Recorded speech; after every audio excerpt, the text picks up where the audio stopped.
উপস্বাস্থ্য কেন্দ্রের মালিকানা দাবি করে ভাঙচুর, জেসিবি মেশিন ও কয়েকজনকে নিয়ে উপস্বাস্থ্য কেন্দ্রে ভাঙচুরের ঘটনা। খবর পেয়ে ঘটনাস্থলে যান পঞ্চায়েত প্রধান। এই ঘটনায় আটক বেশ কয়েকজন।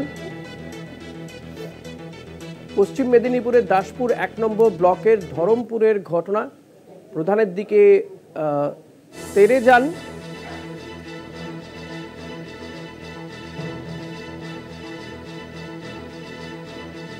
অক্ষয় দাস। তিনি প্রধানের দিকে তেড়ে যান। তিনি উপস্বাস্থ্য কেন্দ্রটি নিজের বলে দাবি করেন। উপস্বাস্থ্য কেন্দ্রে মালিকানার দাবি, উপস্বাস্থ্য কেন্দ্রের মালিকানার দাবি এবং সেই দাবি করে গ্রামের উপস্বাস্থ্য কেন্দ্র ভাঙলেন দাবিদার। জেসিবি মেশিন নিয়ে উপস্বাস্থ্য কেন্দ্রে ভাঙচুর। ঘটনাস্থলে যান পঞ্চায়েত প্রধান।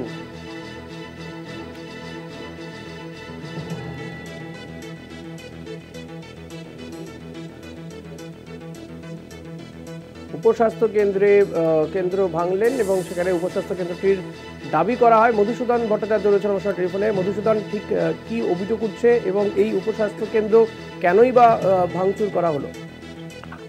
একদমই, দেখো ঋষিকেশদা, দাসপুর ১ নম্বর ব্লকে যে ধরমপুর এলাকা, সেই ধরমপুর এলাকায় পুরাতন একটি উপস্বাস্থ্য কেন্দ্র ছিল, যেটি বহু পুরানো। সেখানে উপস্বাস্থ্য কেন্দ্রের যে সমস্ত কাজ, সেই সমস্ত কাজ না হলেও কিন্তু ওই উপস্বাস্থ্য কেন্দ্রটি সরকারের যে তৈরি, সে সরকার কিন্তু তৈরি করেছিল। অপরদিকে ওই যে ব্যক্তি তিনি মালিকানাধীন বলে দাবি করছেন অক্ষয় দাস, তিনি কিন্তু ওই জায়গা পাশাপাশি ওই উপস্বাস্থ্য কেন্দ্রের যে বাড়ি, সেই বাড়িটিকে কিন্তু সম্পূর্ণভাবে তিনি কিন্তু মালিকানাধীন বলে কিন্তু দাবি করেন। অপরদিকে এলাকার মানুষজন তারা সম্পূর্ণ বিষয়টি, তাকে যখন বাধা দেয় প্রথমে, তিনি কিন্তু সম্পূর্ণ বিষয়টি নিয়ে আদালতে দ্বারস্থ হন। যদিও এই বিষয়টি এখনো পর্যন্ত আদালত পর্যন্ত জল গড়িয়েছে।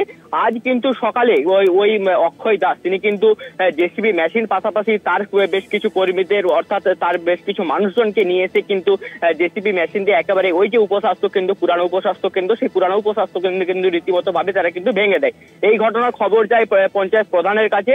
দাসপুর ৭-এর এক গ্রাম পঞ্চায়েতের প্রধান লালটু চক্রবর্তী, তিনি পাশাপাশি ওই পঞ্চায়েতের সদস্য, তারা যখন ঘটনাস্থলে এসে উপস্থিত হয়, তাদেরকে ঘিরে রীতিমতো বিক্ষোভ দেখায় ওই অক্ষয় দাস। পুরো ঘটনায় কিন্তু উত্তেজনাকর পরিস্থিতি সৃষ্টি হয় এলাকায়। ঘটনার খবর যায় দাসপুর থানার পুলিশ গিয়ে কিন্তু সমস্ত বিষয়টি তারা খতিয়ে দেখে। পাশাপাশি অক্ষয় দাস এবং বেশ কয়েকজনকে কিন্তু ঘটনাস্থল থেকে আটক করে দাসপুর থানায় এসেছে। মধুসূদন, এই উপস্বাস্থ্য কেন্দ্রে কি চিকিৎসা হতো? এমন একটা জায়গা যেখানে মানুষ গিয়ে চিকিৎসা পেত, সেটা ভেঙে দেওয়া হলো। প্রশাসনের পক্ষ থেকে ঠিক কি বলা হচ্ছে, জেলা প্রশাসনের পক্ষ থেকে? একদমই, দেখো ঋষিকেশদা, যে বিষয়টি যেটা বলা হচ্ছে যে উপস্বাস্থ্য কেন্দ্র, সেটি কিন্তু বহু পুরানো উপস্বাস্থ্য কেন্দ্র। তবে ওই যে বাড়ি, সেই বাড়ি কিন্তু এলাকায় রয়ে যায়। অর্থাৎ ওই যে উপস্বাস্থ্য কেন্দ্র পরবর্তীতে কিন্তু অন্য জায়গায় স্থানান্তর হয়। অর্থাৎ ওই যে সরকারের যে বাড়ি, উপস্বাস্থ্য কেন্দ্র যেটা তৈরি করা হয়েছিল, সেই বাড়ি কিন্তু ওখানেই রয়ে যায়। পরবর্তীতে কিছু হয়তো কারণবশত ওখান থেকে সরিয়ে নিয়ে গিয়ে গ্রামের অন্যত উপস্বাস্থ্য কেন্দ্র তৈরি হয়। তবে যে জায়গাটিতে উপস্বাস্থ্য কেন্দ্র করা হয়েছিল, গ্রামবাসীরা যেটা বলছে যে ১৯৯৯ বা ২০০০ সাল থেকে ওই সমস্ত এলাকায় উপস্বাস্থ্য কেন্দ্র তৈরি করা হয়েছিল, সেই উপস্বাস্থ্য কেন্দ্র কিন্তু আজ কিন্তু ভেঙে ফেলা হয়েছে। ধন্যবাদ মধুসূদন। কথা বলছিলাম প্রতিনিধি মধুসূদন ভট্টাচার্যের সঙ্গে।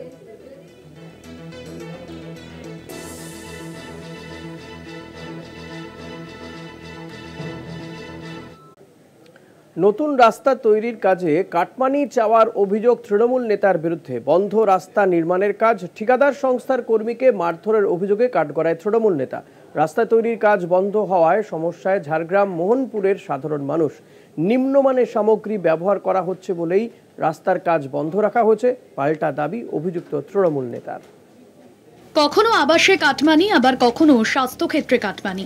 শাসক থেকে বিরোধী কাটমানি নেওয়ার অভিযোগে একাধিকবার মুখ পুড়েছে বিভিন্ন রাজনৈতিক দলের নেতা নেত্রীদের। এবার রাস্তা নির্মাণেও কাটমানি চাওয়ার অভিযোগ উঠল তৃণমূল নেতার বিরুদ্ধে।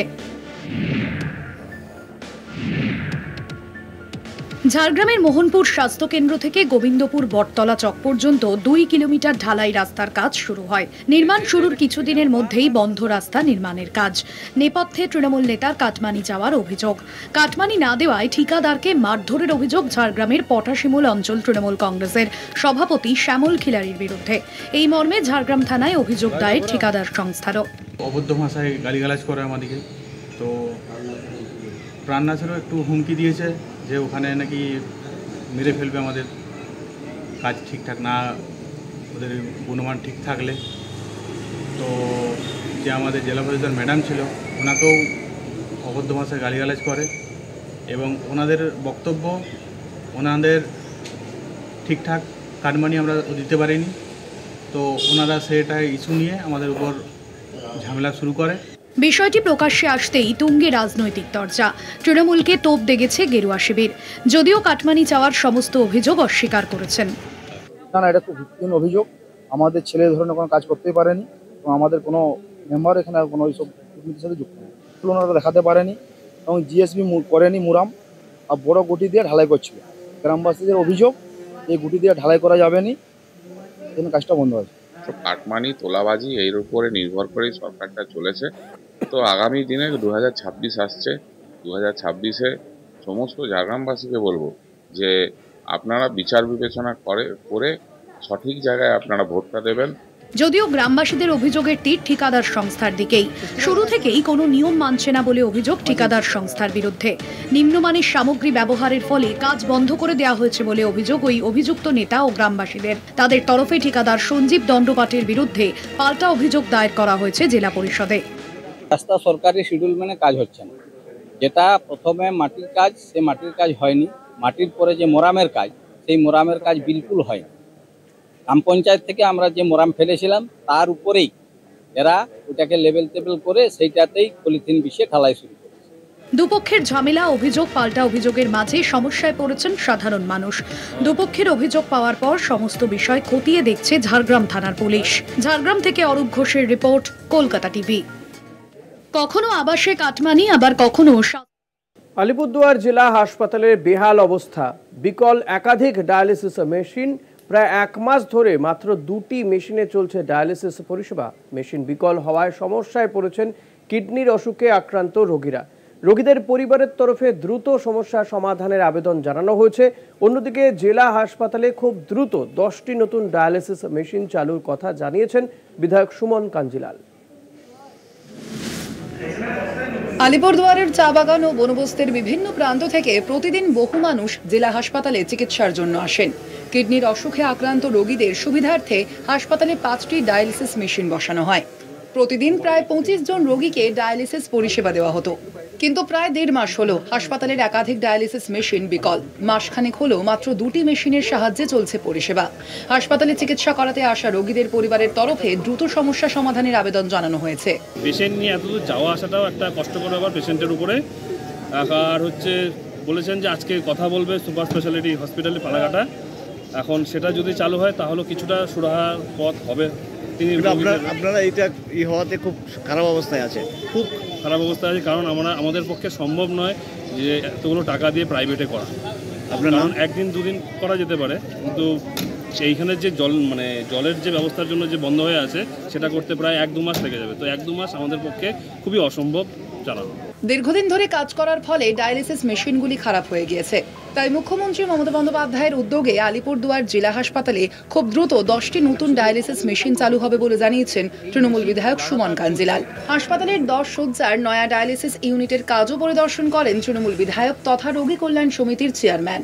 এই মেশিন লাগাতার চলছে, এত প্রেশার, দিন রাত মেশিন চলছে, তার ফলে মেশিনগুলো খারাপ হচ্ছে এবং এই মেশিনগুলোর এক্সপায়ারি ডেটও প্রায় চলে এসছে সামনে। ফলে এই মেশিনগুলোকে সারালেও আর ঠিক থাকছে না।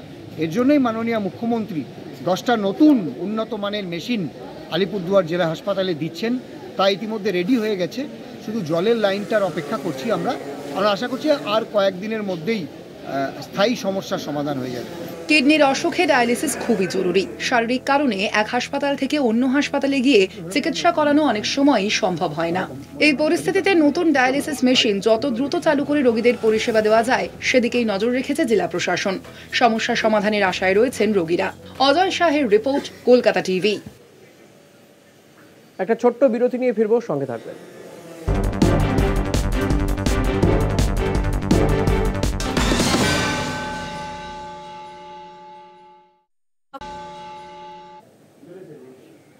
ভারত নিউজিল্যান্ড চ্যাম্পিয়ন্স ট্রফির ফাইনাল চলছে দুবাইতে এবং ইতিমধ্যে 4-4টি উইকেট পড়ে গিয়ে নিউজিল্যান্ড কিন্তু যথেষ্টই ব্যাকফুটে। তবে আজ আবারও রোহিত শর্মা তিনি টসে হেরেছেন এবং টসে জিতে প্রথমে ব্যাট করার সিদ্ধান্ত নেয় নিউজিল্যান্ড, কিন্তু খুব একটা সুবিধে এখনো পর্যন্ত তারা করতে পারেনি।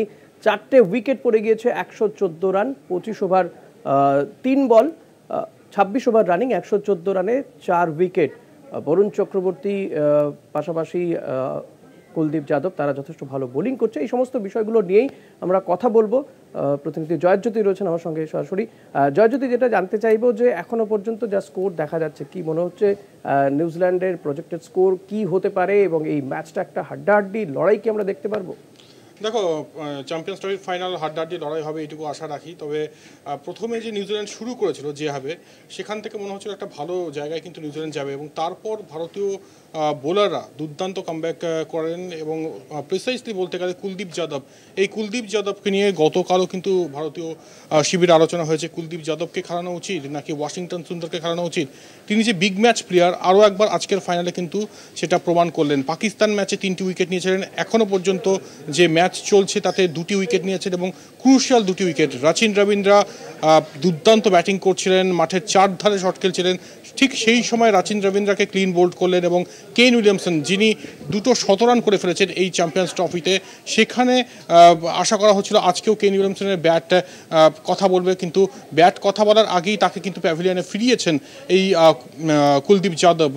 তারপর ভারতীয় স্পিনাররা কিন্তু বলা যেতে পারে যে জাকিয়ে বসে এবং শেষ খবর পাওয়া পর্যন্ত রবীন্দ্র জাদেজাও একটি উইকেট নিয়েছেন। টম লাথম সেট হচ্ছিলেন, তাকেও কিন্তু আউট করেছেন। তাই একের পর এক উইকেট পতন, এই মুহূর্তে 4টি উইকেটের পতন।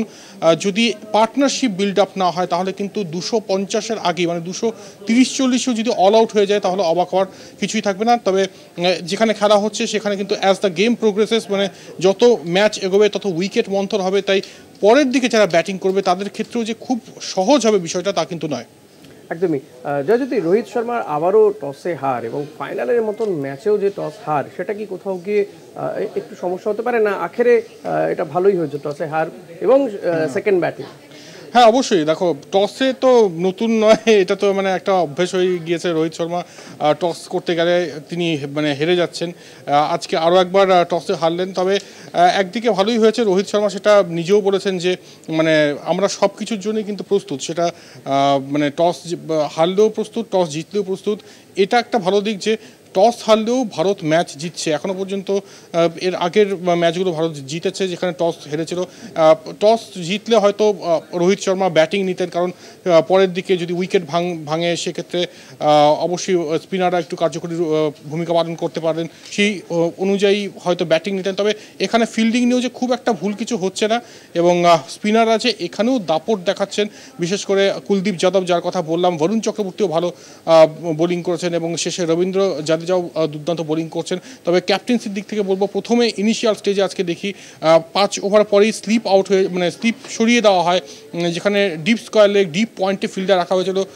এটা একটু ডিফেন্সিভ ক্যাপ্টেন্সি মনে হয়েছে। সেখানে একটা ক্যাচও আসে রাচিন রবীন্দ্র ফার্স্ট স্লিপে, যেহেতু ফিল্ডার ছিল না সেক্ষেত্রে সেই ক্যাচ ধরার কোনো অবকাশও ছিল না।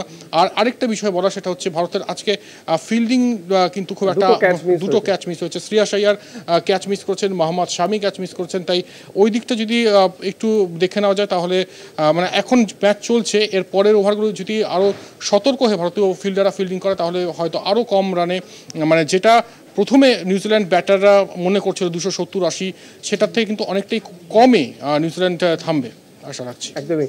জয়জ্যোতি, শেষ প্রশ্ন, বিরাট কোহলি কি আবারও আজকে একটা চওড়া ব্যাটিং দেখতে পারবো? তার ব্যাটে ভর করে ভারত চ্যাম্পিয়ন হোক, এটাই কামনা। অবশ্যই বিরাট কোহলি, রোহিত শর্মা দুজনকে নিয়েই প্রশ্ন। রোহিত শর্মাকে নিয়ে তো আরোই প্রশ্ন যে রোহিত শর্মা কি এটার পরে অবসর নিয়ে ফেলবেন নাকি ওডিআই সিরিজ থেকে, অনেক রকম জল্পনা। তবে রোহিত শর্মার ঘনিষ্ঠ মহল থেকে যে খবর পাওয়া যাচ্ছে যে তিনি শুধুমাত্র ম্যাচে কনসেন্ট্রেট করতে চাইছে। আজকের ম্যাচ, আজকের দিন, আজকের ফাইনাল, 8 বছর আগে চ্যাম্পিয়ন্স ট্রফির ফাইনাল হারতে হয়েছিল, রোহিত শর্মা সেখানে 0 রান করেছিলেন, বিরাট কোহলি 5 রান করেছিলেন। আজকে বিরাট মঞ্চ বিরাট কোহলির জন্য, কারণ ওভালে যেটা হয়নি 2017 সালে পাকিস্তানের বিরুদ্ধে, সেই ওভালের পোয়েটিক জাস্টিস আজকে দুবাইয়ের মাঠে নিয়ে আসতে চাইবে বিরাট কোহলি। এবং কালকে বিরাট কোহলি প্র্যাকটিস করতে যখন যান তখন এখানে হালকা চোট পেয়েছিলেন, তারপর কিন্তু আর তিনি প্র্যাকটিস করেনি এবং তারপরে মনে করা হচ্ছিল যে চোট কতটা গুরুতর। তবে ভারতীয় টিম ম্যানেজমেন্টের তরফ থেকে আশ্বস্ত করা হয়েছিল যে তিনি খেলছেন অবশ্যই বিরাট কোহলি। ব্যাট হাতেও তিনি মস্তানি দেখাবেন, যেটা দেখিয়েছেন। মস্তানি বলবো না, ক্যালকুলেটিভ ইনিংস জানি না। গত ম্যাচেও আমরা দেখেছি যে 84 রান একটা ইনিংস খেলেছেন এবং 56 মানে 56 রান সিঙ্গেল নিয়েছেন। 36 বছর বয়স বিরাট কোহলি এখনও যেন টকবক করে ছুটছেন উইকেটের মাঝে। আজকেও একটা পিভোটাল রোল প্লে করবেন না নিউজিল্যান্ড ম্যাচে, বিগ ফাইনাল। এবং যারা জাত প্লেয়ার হয়, যারা বড় প্লেয়ার হয়, চ্যাম্পিয়ন প্লেয়ার হয়, যেমন অরবিন্দ ডিসিলভা, মাইকেল ভিভান, তারা কিন্তু বড় ম্যাচে জাত চেনান। বিরাট কোহলি পাকিস্তান ম্যাচে নিজের কারিশমা দেখিয়েছেন, এরপর অস্ট্রেলিয়া ম্যাচেও আমরা দেখেছি যে কীরকম পারফরমেন্স দেখিয়েছেন, এবং আজকে নিউজিল্যান্ড ম্যাচে দেখিয়ে সাইন আপ করবেন। এবং নিউজিল্যান্ড ম্যাচে যদি ভালো পারফরমেন্স দেখাতে পারেন তাহলে কিন্তু Virat Kohli man of the tournament হওয়ার ক্ষেত্রে এগিয়ে যাবেন। একদম, অনেক ধন্যবাদ জয়জ্যোতি। কথা বলছিলাম আমাদের প্রতিনিধি জয়জ্যোতির সঙ্গে। জয়জ্যোতি যেমনটা বলল, নিঃসন্দেহে বিরাট কোহলি, রোহিত শর্মাদের উপরে আশা রয়েছে। দেখা যাক তারা কেমন খেলেন। 124 রানে 4 উইকেট, নিউজিল্যান্ডের 27 ওভার চলছে। একটা ছোট্ট বিরতি নিয়ে ফিরবো, সঙ্গে থাকবেন। বেলঘরিয়ায় শুট আউট, 2 যুবককে গুলি করে চম্পট দুষ্কৃতীদের, উদ্ধার দুষ্কৃতীদের ব্যবহৃত বাইক। বাইকে চেপে এসে 2 যুবককে লক্ষ্য করে গুলি। বেলঘরিয়ায় আক্রান্ত তৃণমূল কর্মী বিকাশ সিং। বেলঘরিয়ার উত্তর বাসুদেবপুর এলাকার ঘটনার শিকার হয় সন্তু দাস নামে এক বহিরাগত। বিকাশের কোমরে ও সন্তুর হাতে গুলি লাগে বলে জানা গিয়েছে।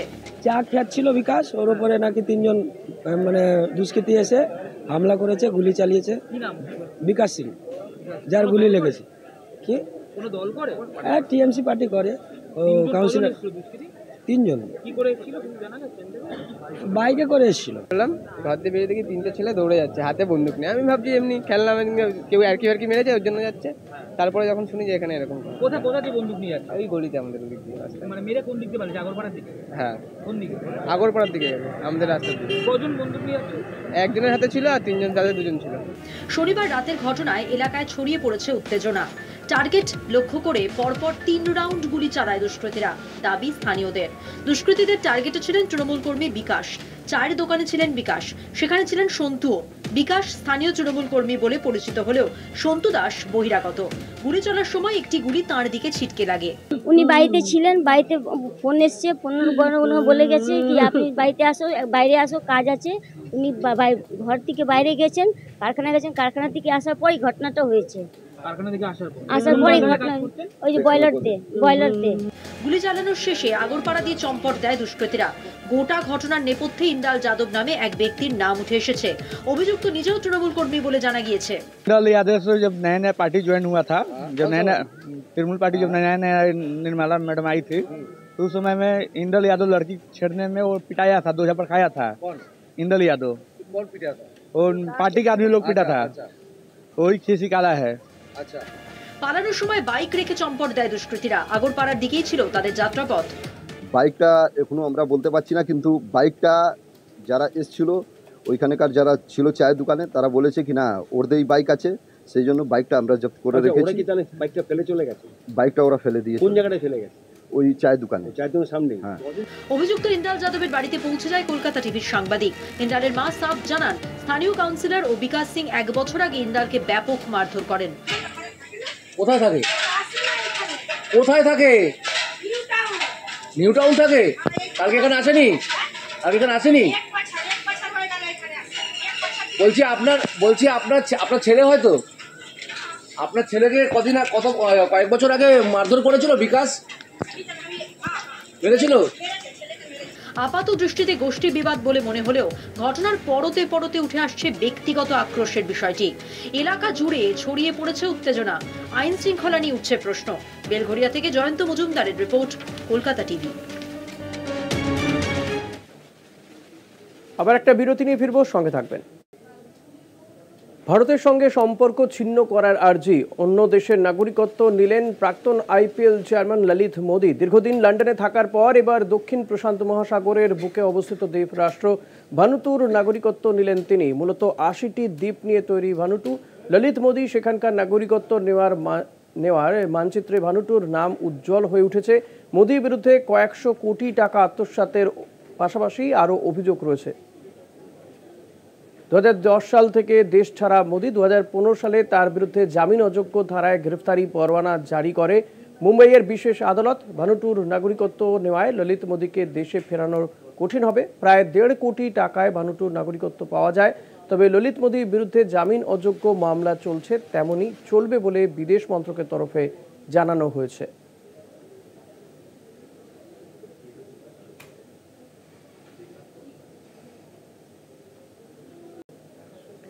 তৃণমূল ছাত্র পরিষদের পতাকায় আগুন, পতাকা পোড়ানোর অভিযোগ কংগ্রেস কর্মীদের বিরুদ্ধে। সোদপুর দেশবন্ধু নগর এলাকার ঘটনা। অভিযুক্ত কংগ্রেস কর্মীর নাম ধ্রুবজ্যোতি ঘোষ। জানাজানি হওয়ার পরই ঘটনাস্থলে পৌঁছায় তৃণমূল কংগ্রেস কর্মীরা। অভিযুক্তকে ডেকে মুচলেখা লেখায় তৃণমূল কংগ্রেস কর্মীরা। ঘটনাকে কেন্দ্র করে এলাকায় উত্তেজনা তৈরি হয়। পরিস্থিতি নিয়ন্ত্রণে আনতে ঘটনাস্থলে খড়দা থানার পুলিশ যায়।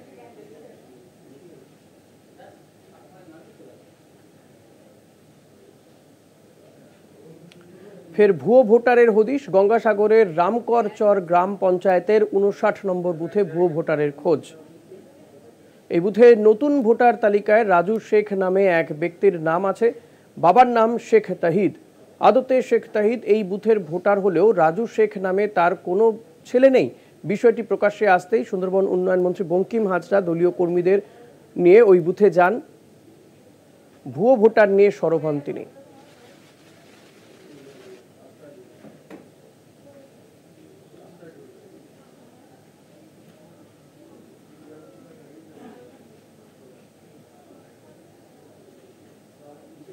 সীমান্তে পাচারকারী সন্দেহে গুলি বিএসএফের। আশঙ্কাজনক অবস্থায় এক ব্যক্তি হাসপাতালে ভর্তি।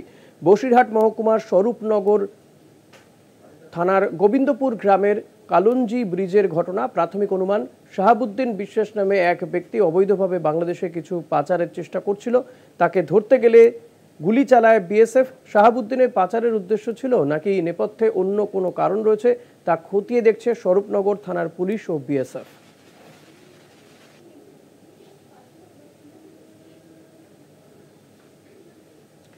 বাংলার মাশরুমে ক্যান্সারের নিরাময়।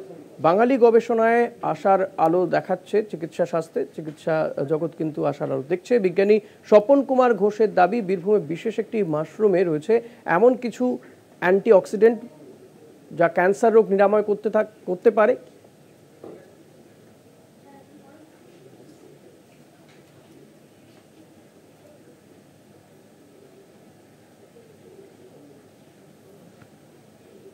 চারটে চারদিক আজ এই পর্যন্তই। দেখতে থাকুন কলকাতা টিভি রাত দিন 7 দিন।